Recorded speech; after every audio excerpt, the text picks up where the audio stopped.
you guys? CeCe Clemons, aka Vibin Weirdo. So, I haven't done a movie review in a while. I'm gonna be honest with y'all, your girl's been struggling mentally, okay? She's been struggling mentally with just being a human being, as we all are.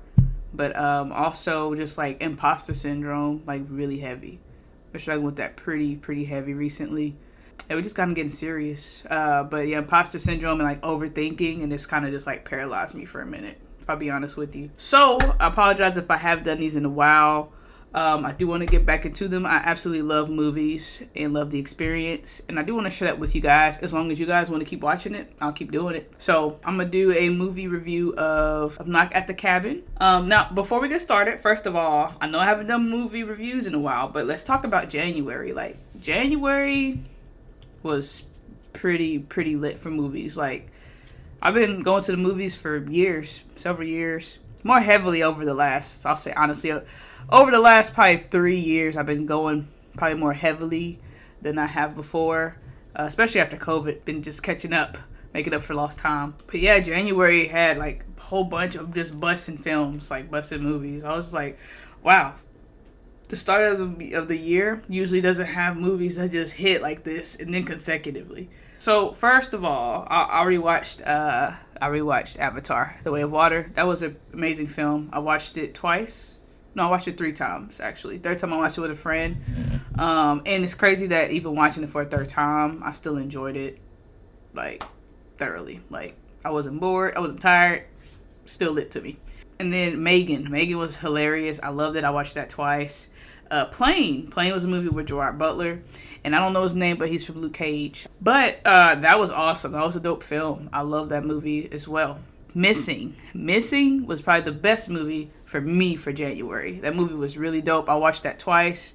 Very great film. If you have not seen that, I would definitely check it out. It's probably on like digital by now, but if it's still at theaters, definitely check it out. Or just I would rent it or buy it. Well, rent it first. But yeah, that was a really dope film, especially in the category of an area where everything is shot through the computer, through cameras, just like strictly virtual through your phone or computer cameras. It was really well done and the best that I've seen so far. I normally don't like films like that, but this one was really well done.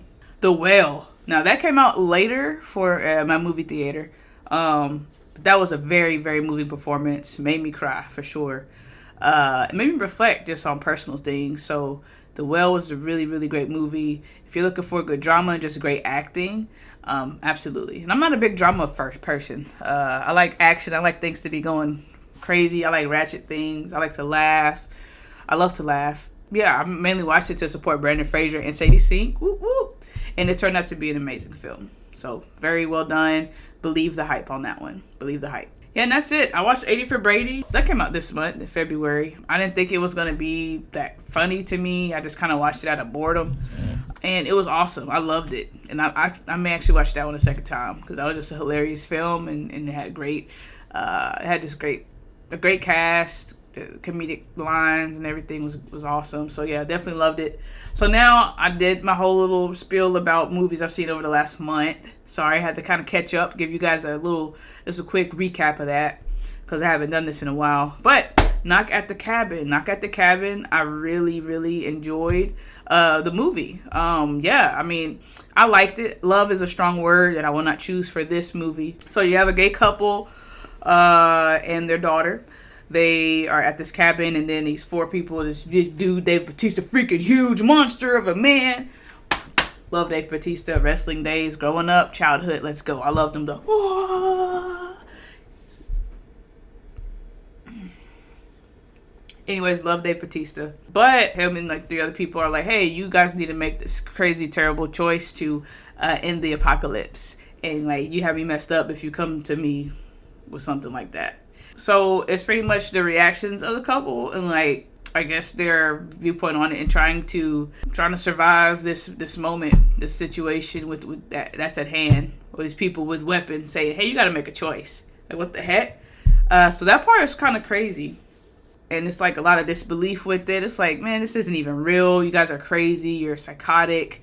What are you talking about, kind of thing. So I won't tell you how that plays out, if it was true or not or whatever, or anything in between. But But yeah, they played it out very, very nicely. It helped. I asked several questions, like, is it real? Oh no, this is fake. Is it fake? I don't know. Just like a lot of questions. So I'll have to give Dave Bautista credit. Like, he's most wrestlers that go into the acting world, they're not really good, because like wrestling acting is pretty trash if we be honest about it. But a lot of it is not really good. It's just more about like charisma, or it's like a certain role type that you fall into, like. But Dave Bautista, like, I know he's played in Guardians of the Galaxy. I believe there's another film, I think, I forgot what it was. It was like a spy. It was somewhere he was like a spy helping this girl or whatever. I actually enjoyed that one. But this one, got to see, he tapped a bit more into his acting chops. I mean, still kind of like the role of like the machismo dude kind of thing. But yeah, the way that he acted in this, considering like his wrestling background and what I'm used to, it was pretty good. And the story overall was pretty good. It was pretty good. It definitely leaves you questioning a lot of things, and just like little twists and turns in there. So yeah, people will ask me like, hey, what'd you think? Like, now I don't think this movie was amazing or just like spectacular, like, oh my god. It wasn't anything like that for me, but it was a pretty good film. It was a pretty good film. Great story, great acting.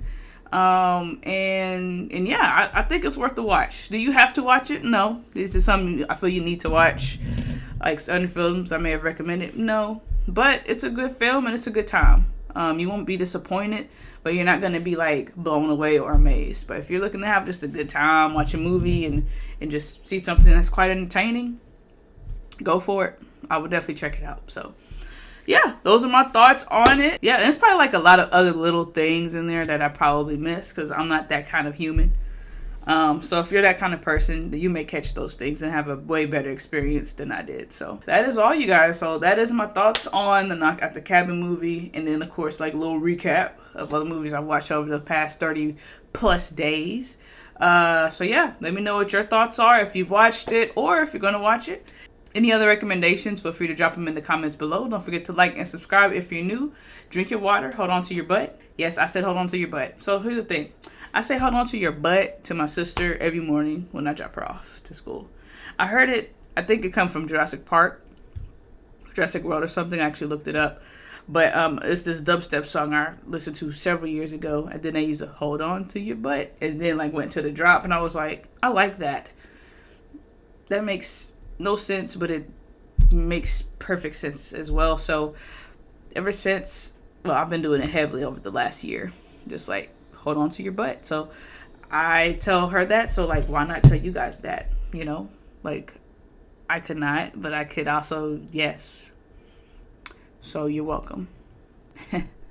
Hey, the channel's called Vibin Weirdo. You gotta vibe with the weird and you can get into it. So so that's it, y'all. I just did that again. I just really did that. So that is all for real, you guys. Peace.